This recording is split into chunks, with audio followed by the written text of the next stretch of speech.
যদি না জাগাও গান খরশব্দে ইস্পাত নিক্কানে, তবু আজ খোলা তরঙ্গের মতো ভয়াবহ চেতনা সম্ভব।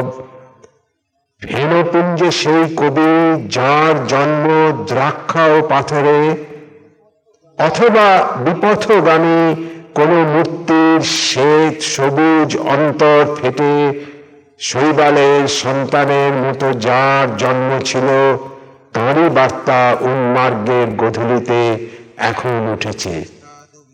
এ কোন নক্ষত্র?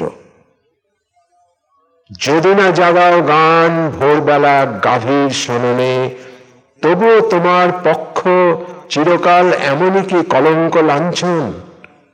ভোরবেলাকার ক্লান্ত জ্যোতির্মণ্ডল তলে গত রজনীর শেষ চুম্বনের মতো তার নিঃশ্বাস ফুরালে চেতনা উদ্ভূত কবি তাকে কি সাহিত্য রেখে চলে যাব যেদিকে সম্ভব?